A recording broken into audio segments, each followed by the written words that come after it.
Bonjour, j'ai grandi avec l'émission C'est pas sorcier et j'adorais cette émission. Mais en y réfléchissant, C'est pas sorcier? C'est une émission de science, pas de magie. Alors pourquoi et depuis quand on lie la science et la magie? Aujourd'hui, je vais essayer de répondre à cette question à travers un homme, Robert Houdin, le père de la magie moderne. Allez, je vous emmène.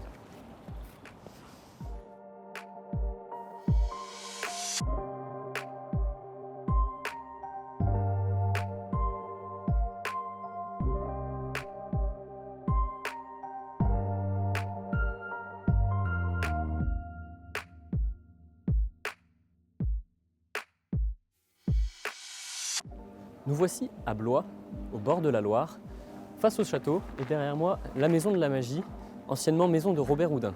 J'ai rendez-vous aujourd'hui avec monsieur Arnaud Dallaire, le directeur de la maison de la magie, pour avoir quelques réponses à nos questions et en apprendre un peu plus sur Jean-Eugène Robert Houdin.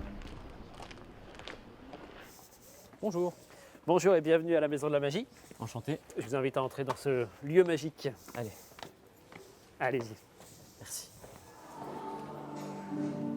Alors Léo, vous êtes dans la première salle de la Maison de la Magie. Voilà, dans la salle qu'on appelle la Rotonde, qui retrace toute l'histoire de la magie avant Jean-Eugène Robert Houdin. Donc Robert Houdin qui est le personnage principal, central de la Maison de la Magie.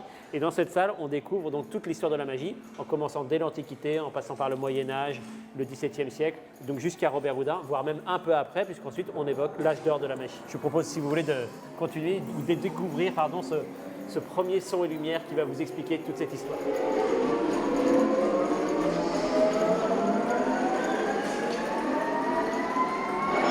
Bienvenue à la Maison de la Magie, temple de l'illusion et de ses mystères.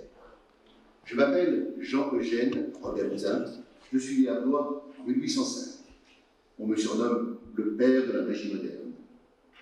Émerveiller le public, lui faire croire à l'impossible, tel est le secret de notre art millénaire.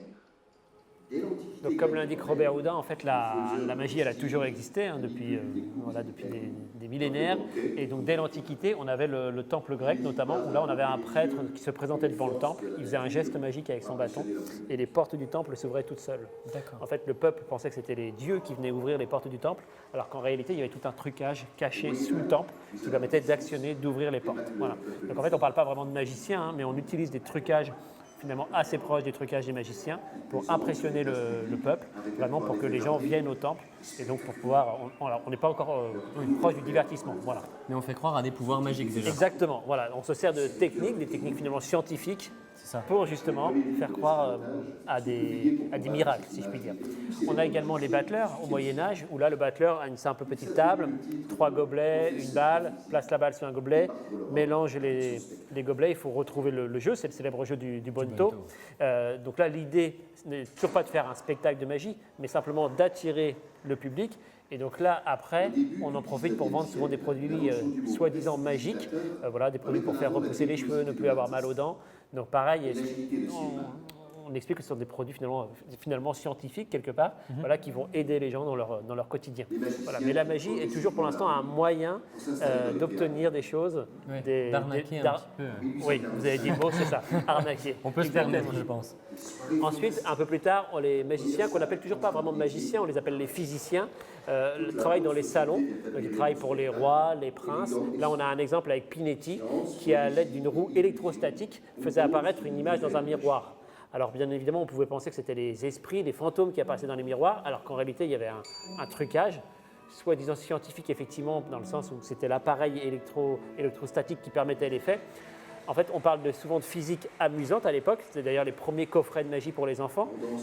Physique amusante parce qu'il y a la partie magie, c'est l'effet magique. L'apparition de l'image dans un miroir, c'est l'effet magique. Et la partie physique, c'est simplement le trucage employé, puisque dans cet exemple, c'était un miroir sans teint. Et donc, en approchant une lumière à l'arrière du miroir, le miroir se transforme en vitre. Et si vous avez caché une image à l'arrière, elle pouvait apparaître d'une manière magique. C'est un peu l'ancêtre de l'hologramme. Si on veut, sauf que là, bien évidemment, on ne peut pas tourner autour, voilà, mais effectivement, c'est les apparitions, les spectres, voilà, qui seront utilisés par la suite dans les théâtres, pour faire apparaître des fantômes ou dans les effets de théâtre. Le principe qu'on appelle du paper ghost, voilà, faire apparaître des images, mais effectivement, on pourrait être assez proche de l'hologramme. Donc toujours, en fait, la partie scientifique, pour le coup, elle est plus dans le trucage utilisé. Voilà, utiliser des matériaux, voilà, des nouveaux outils, pour justement faire apparaître de nouvelles images, créer de nouveaux effets magiques. Voilà. Ok. Et puis après ça, il y a Robert Houdin. Robert Houdin, lui, va faire un peu table rase de tout ça. Il va créer son théâtre. Et donc ça, c'est ce qu'on va découvrir un peu plus loin dans la pièce. Eh ben, parfait. On continue Je par vous ici. suis. Ouais. On y va.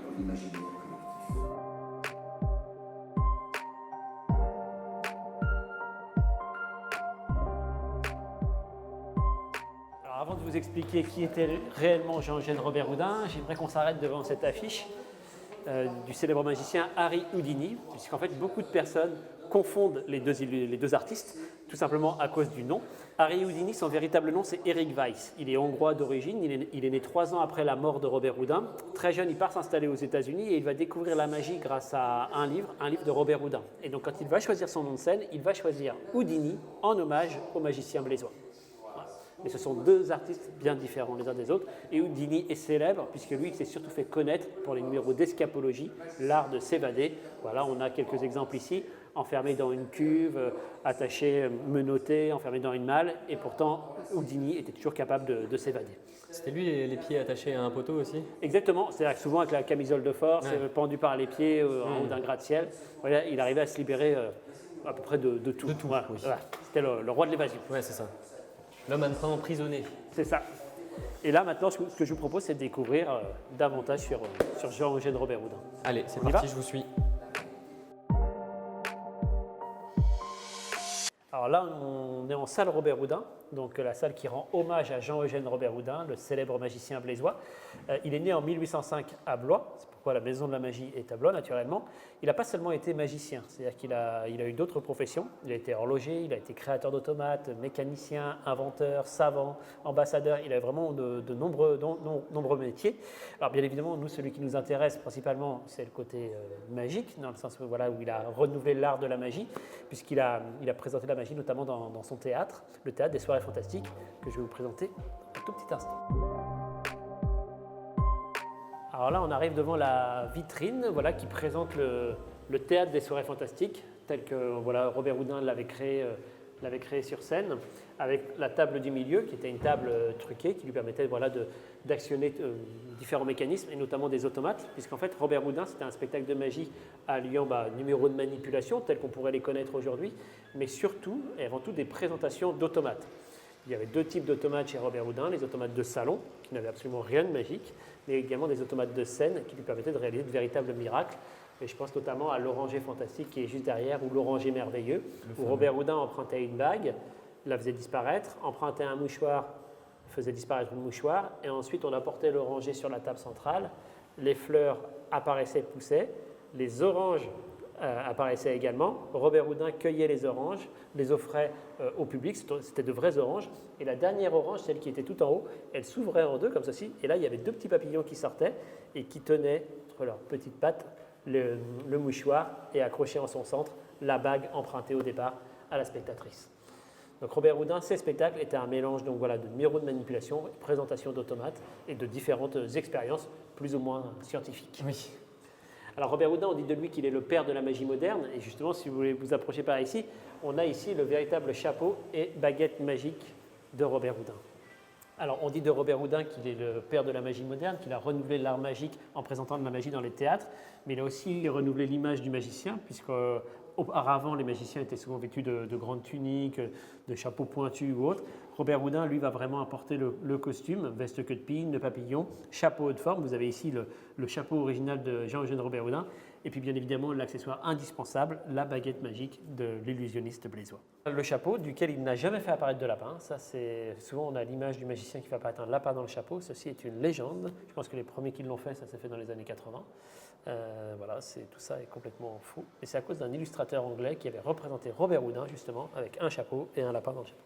Alors Robert Houdin, il n'a pas été magicien très longtemps. Finalement, il a fait des spectacles seulement pendant 7 ans dans le théâtre des soirées fantastiques. Mais comme je vous l'ai expliqué, il avait d'autres métiers, d'autres passions. Et le premier métier, c'est l'horlogerie. Et on présente justement ici une vitrine d'horlogerie où on retrouve différents... on a recréé un atelier d'horlogerie, parce qu'il faut savoir qu'au XIXe siècle, Blois était quand même la capitale de l'horlogerie. Donc là, on évoque la partie horloge. Il a été également créateur d'automates. On a ici un automate de salon créé par Jean-Eugène Robert Houdin, qu'on appelle la serinette. Et donc, on évoque, au travers des vitrines, différents automates de Robert Houdin. Et puis juste derrière vous, ici, on évoque un peu tout son côté scientifique, puisqu'on retrouve des appareils d'ophtalmologie qu'il a créés de ce côté. On a ici un prototype d'un régulateur qui lui permettait de régler toutes ses horloges de la maison en même temps. Et puis on a ici sa première invention, voilà, le côté savant dans le sens où il avait inventé un réveil briquet, c'est-à-dire qu'à l'époque on n'a pas d'électricité, mais le matin quand le réveil sonne, il faut tâtonner pour trouver la boîte d'allumettes et allumer ensuite la chandelle. Et bien Robert Houdin invente le réveil briquet, sa première véritable invention qui va lui permettre de gagner pas mal d'argent.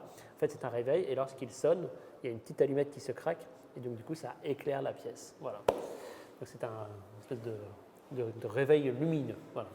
Donc voilà un peu toutes les différentes facettes de Robert Houdin. Au-delà du magicien, vraiment un artiste complet, un scientifique, voilà, un chercheur, voilà, quelqu'un qui touchait un peu à tout. Alors là, Léo, nous sommes dans le salon des magiciens, et là où c'est intéressant, si on regarde le cadre de scène, avec les lettres RH en haut pour Robert Houdin, on a à peu près la dimension du théâtre des soirées fantastiques de Jean-Eugène Robert Houdin.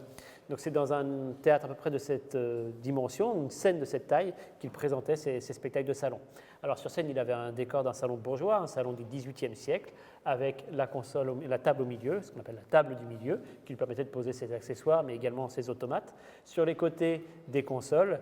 Et il faut savoir que toute sa scène était truquée. Il y avait tout un système de mécanismes ou autres qui lui permettait de réaliser de nombreux effets magiques. Donc là, on peut imaginer que la table de Jean-Eugène Robert Houdin était ici, voilà, la table du milieu, avec tout un système de mécanismes. Et puis, il avait vraiment un décor de salon. Il invitait les spectateurs, le public, à venir dans son salon. Et c'est pour la raison pour laquelle il s'habillait finalement en costume. Hein, on l'a dit tout à l'heure, la veste queue de pine, le papillon, chapeau de forme. En fait, il s'habillait comme ses spectateurs qui venaient apprécier son spectacle. C'était plus une soirée mondaine qu'un spectacle, à proprement parler.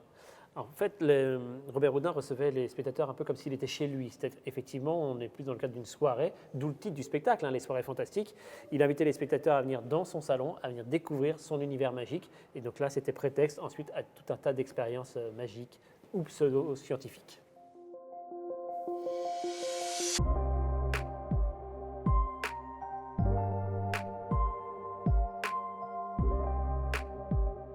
Maintenant que nous en savons un peu plus sur la magie et sur Robert Houdin, nous allons pouvoir parler un petit peu plus de son rapport à la science. Mais d'abord, un peu de contexte. Remontons jusqu'en 1492. Christophe Colomb fait une découverte qui va bouleverser le monde occidental. Cette découverte, ce n'est pas l'Amérique, non.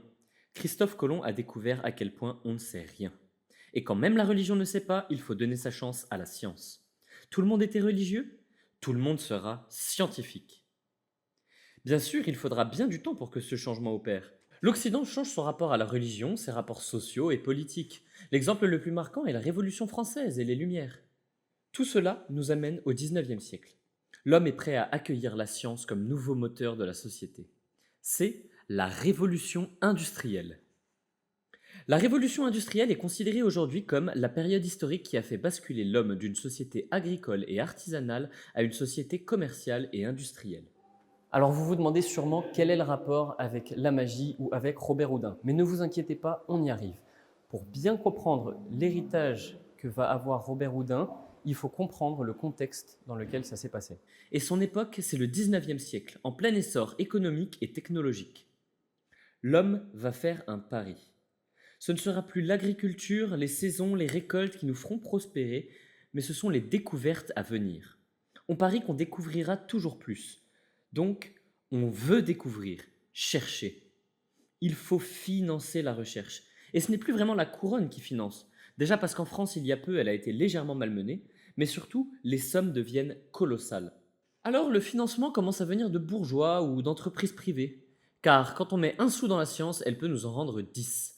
Mais ça, c'est seulement si on continue de découvrir. Si un jour on s'arrête, c'est la fin. On investit dans le vent, les chercheurs cherchent mais ne trouvent plus, tout s'effondre. Alors on doit toujours découvrir. Et les gens, les investisseurs, doivent toujours avoir confiance que les découvertes vont encore continuer.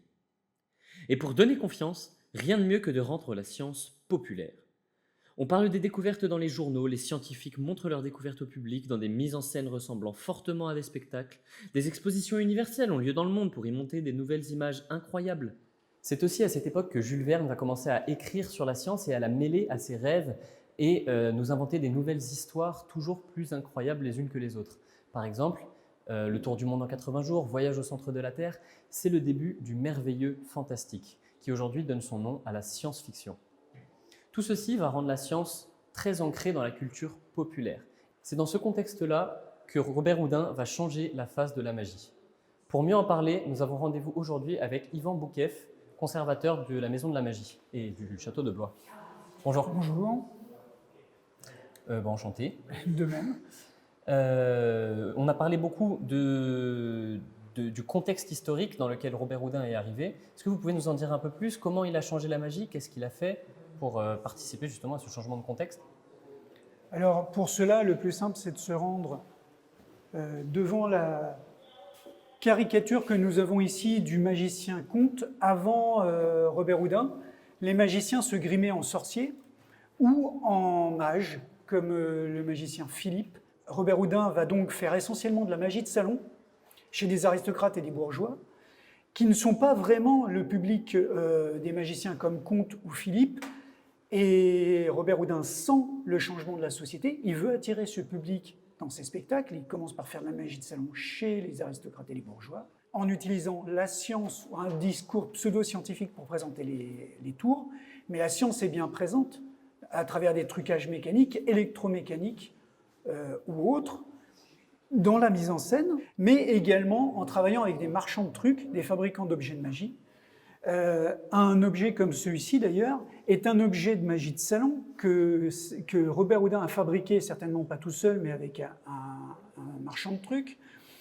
Mais par contre, Robert Houdin, lui, a conçu toute la partie mécanique. Et comment ça s'appelle? C'est un petit secrétaire aux cartes, basé sur un tour de cartes. Robert Houdin fait choisir une carte au départ, il l'escamote, il la fait disparaître, puis ensuite il la fait apparaître successivement dans les tiroirs, elle apparaît dans la partie haute du secrétaire, puis ensuite elle est éjectée en l'air. Effectivement, il y a toute une partie mécanique derrière pour assurer cette mise en scène. Voilà. Mais c'est quand même assez incroyable, autant de mécanismes, etc., dans un si petit objet. Et comment ça se fait? Comment ça se fait que Robert Houdin ait pu concevoir toutes ces choses-là? Il était scientifique? Comment ça se passe? Et donc, il était d'abord mécanicien horloger, ce qui lui donnait une formation scientifique, en fait, les bases de la formation scientifique. Et comme il était autodidacte, je vous invite à me suivre d'ailleurs, c'est peut-être l'occasion de vous montrer justement le dictionnaire des amusements et des sciences, avant d'en dire plus sur le côté horloger. On a ici un livre qu'il est censé avoir acheté par erreur en 1826, le dictionnaire encyclopédique des amusements et des sciences. Ce sont tout simplement des jeux mathématiques et physiques. Et il y a quelques tours de magie, mais il y a aussi beaucoup d'illusions d'optique et des choses comme ça. Et ça correspond aussi donc au goût de Robert Houdin. C'est le genre de livre qu'il va lire beaucoup et il va apprendre dans ces domaines-là, dans le domaine scientifique, en autodidacte. Par la suite, il aura aussi des correspondances avec des scientifiques. On en parlera un peu plus tout à l'heure.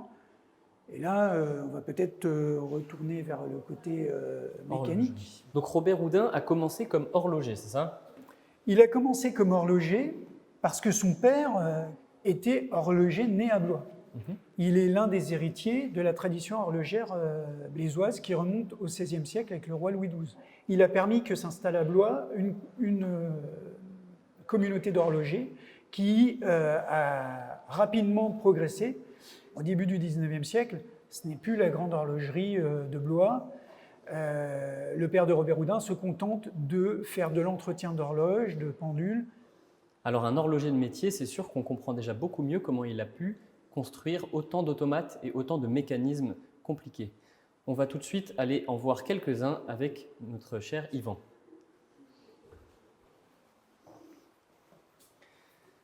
Alors dites-moi, qu'est-ce que c'est? Alors nous avons ici un des automates les plus célèbres de Jean-Eugène Robert Houdin. Ça a une leçon de chant, comme il en a fait plusieurs. D'ailleurs, il n'en existe plus que 2 exemplaires conservés, celui-ci et un autre d'un modèle différent qui est aussi dans un autre musée. La princesse ouvre la boîte à musique joue un air, l'oiseau ensuite répète l'air, d'ailleurs il tourne la tête, il bouge l'oiseau, mais il se trompe dans l'air, le personnage féminin fait non de la tête, elle réouvre la boîte, il y a à nouveau l'air qui est joué, et ensuite l'oiseau une deuxième fois répète l'air, et là ne se trompe pas, et le scénario est complètement terminé. Les premiers automates que Jean-Eugène commence à fabriquer, c'est dans l'atelier de Jacques-François Houdin, des horloges automates, et notamment une automate à l'escamoteur chinois, c'est-à-dire qui fait le tour des gobelets. Mais ces automates-là sont signés Jacques-François Houdin et non Robert Houdin, puisqu'il travaillait chez son beau-père. Donc c'est pas lui qui a pu apprendre tout ça tout seul de zéro. Il a appris en réparant et en allant s'inspirer ailleurs. C'est ça. Notamment, il s'est inspiré, il a beaucoup étudié Vaucanson, notamment, dont on a ici une gravure qui représente le canard. Au XVIIIe siècle, Vaucanson était aussi un physicien, mathématicien, inventeur d'automates. Et son canard était censé bouger comme un canard, mais également digérer ce qu'il mangeait. Ah oui. Alors là, il y a débat, même Robert Houdin dit que pour lui, c'était une mystification, qu'il n'avait pas pu réellement élaborer un système qui permettait de faire au moins un simili de digestion. Donc voilà le type de choses qu'a pu réparer, étudier Jean-Eugène dans la première partie de sa carrière, et qu'ensuite il va il va en améliorer les mécanismes et inventer peut-être ses propres systèmes, les ajouter. Comme beaucoup d'inventeurs avant lui, il ne part pas de rien et il fait progresser la connaissance, et après lui, ça va continuer, en particulier grâce au système des brevets, parce que lui-même va en déposer une douzaine à peu près. Alors du coup, en rapport avec la magie, on a pour l'instant donc l'oranger mécanique. Qu'est-ce qu'on a d'autre comme automates qui sont reliés à la magie ? Alors, les automates de Robert Houdin, pour la magie, étaient encore plus spectaculaires que la leçon de chant, et notamment Antonio Diavolo, qui était un trapéziste, qui faisait un vrai numéro de trapèze. Et le tour de force, c'est que Robert Houdin faisait croire qu'il donnait des instructions à l'automate, comme un marionnettiste pouvait contrôler sa marionnette. En fait, il n'en était rien. Il avait créé un programme mécanique, purement mécanique, par lequel le trapéziste faisait un numéro de trapèze avec plus, je ne sais pas, au moins une trentaine de mouvements de tête, je ne sais plus, mais lorsqu'on voit le numéro, c'est assez spectaculaire, puisqu'il se retrouve la tête en bas, il remonte sur le trapèze, il se retrouve suspendu au trapèze, et ça, c'est purement de la mécanique. Alors, j'ai entendu parler de l'histoire du cuisinier royal. Est-ce que c'était Robert Houdin? Est-ce que c'est vrai? Qu'est-ce que c'est un petit peu? Alors, le cuisinier royal, c'est un pseudo-automate. C'est-à-dire qu'avant Robert Houdin, certains ont fabriqué des faux automates. Le plus célèbre qui a intéressé Jean-Eugène Robert Houdin, c'était le joueur d'échecs. Et donc, le pâtissier du Palais Royal, il y avait une petite partie mécanique, mais il y avait surtout un des enfants de Robert Houdin qui était à l'intérieur, glissé, notamment pour rendre la monnaie lorsqu'on payait pour les pâtisseries qui étaient livrées par le petit automate du Palais Royal. Alors c'est drôle justement parce que on a donc toute cette manie qu'a eu Robert Houdin de justifier ces trucages magiques par des explications scientifiques, mais d'avoir certains phénomènes scientifiques qui ne vont pas du tout être scientifiques, mais qui vont être en fait des effets de magiciens, des trucages de magiciens, et qu'il va donc du coup vendre lui comme de la science entre guillemets. Donc c'est assez drôle d'avoir cette double casquette et ces deux jeux en fait tout au long de la vie de Robert Houdin et d'ailleurs des gens de cette époque, mais c'est quand même, je trouve ça vraiment très intéressant. Mais la différence, c'est que Robert Houdin, il s'inscrit dans le divertissement. D'ailleurs, il ne sera pas toujours bien récompensé. La première médaille qu'il obtient est une médaille de bronze et on lui dit qu'il aurait mieux à faire que de s'amuser à faire des automates ou des pendules mystérieuses. Et justement, la pendule mystérieuse, c'est à la fois un objet d'horlogerie et un objet de magie. On est vraiment dans le divertissement. Et il y a un trucage qui est mécanique, mais le but, c'est quand même de le masquer, parce que c'est de divertir son public. Il faut essayer de deviner le truc. Donc, dans la pendule à triple mystère, l'explication, c'est que dans les parties en verre, il y a une partie des parties en verre qui est fixe, qui est porteuse, et une partie des parties en verre qui est mobile, qui transmet le mécanisme. Mais le mécanisme fonctionne tellement lentement qu'on ne le voit pas. C'est imperceptible à l'œil pour qui n'est pas spécialiste. Donc voilà, la différence, c'est le divertissement. On m'a parlé aussi d'une lévitation qui était un tour très connu à l'époque, mais on m'a dit que Robert Houdin, lui, avait justifié cette lévitation d'une manière vraiment particulière pour l'époque, c'est-à-dire que lui, je pense qu'il disait que c'était de l'éther ou quoi, c'est ça? Oui, tout à fait. Et le plus simple pour ça, c'est de se rendre Je vous suis. vers la vitrine du théâtre.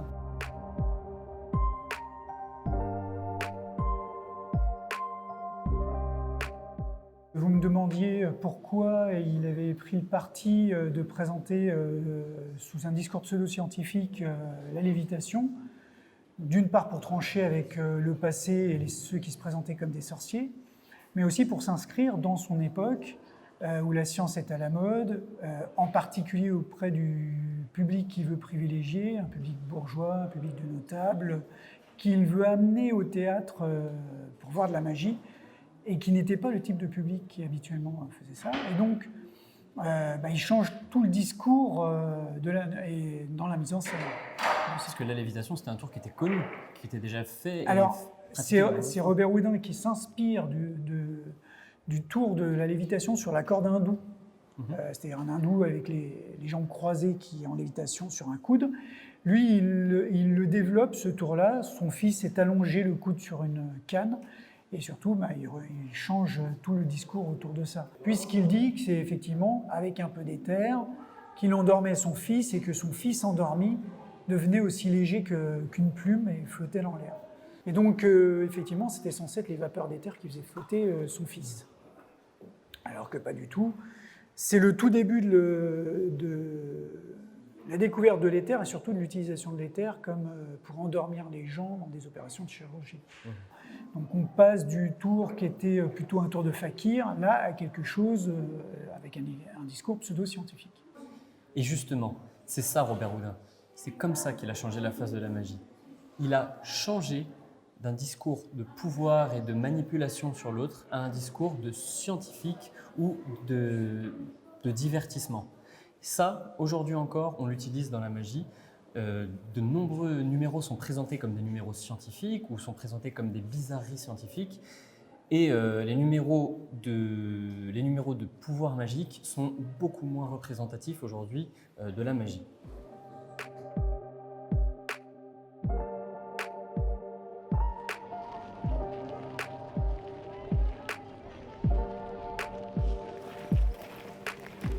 Alors ça c'est notre cher Robert Houdin, donc notre horloger, magicien, mécanicien, ce que vous voulez. Moi on m'a dit qu'il avait laissé un petit héritage, qu'encore aujourd'hui Blois pouvait avoir l'heure grâce à Robert Houdin. Alors on m'a parlé d'une grande horloge à coucou. Alors dites-moi, où est-ce qu'elle est cette horloge?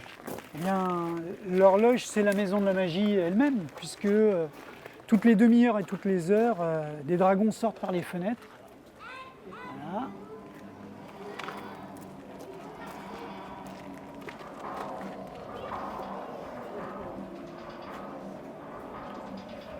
Donc l'horloge à coucou, c'est la maison elle-même, c'est ça? Tout à fait. Ah oui, donc là il y a vraiment les 4 dragons qui sortent la tête de la fenêtre. Hein. C'est assez incroyable. 6. 6. Ah, pour l'instant j'en vois 4.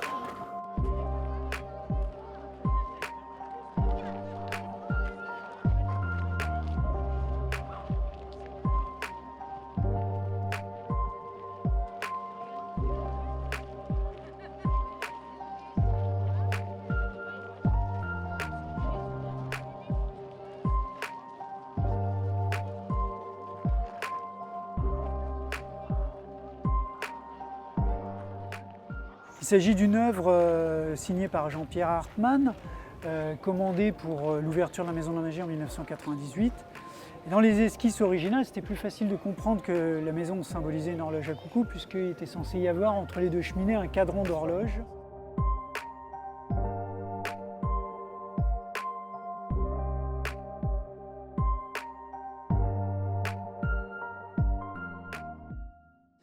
Robert Houdin a donc été le premier à comprendre que la science et la magie pouvaient se combiner toutes les deux dans le domaine du divertissement. Et oui, les gens voyaient pour la première fois une ampoule s'allumer grâce au mystérieux courant électrique qui traversait un filament.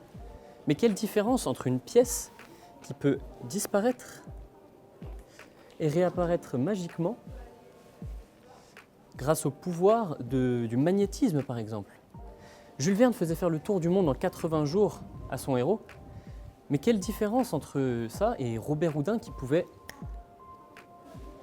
d'un bout à l'autre de son salon. C'est ça que Robert Houdin a légué à la magie. Une présentation différente des possibilités infinies, une relation entre science et magie.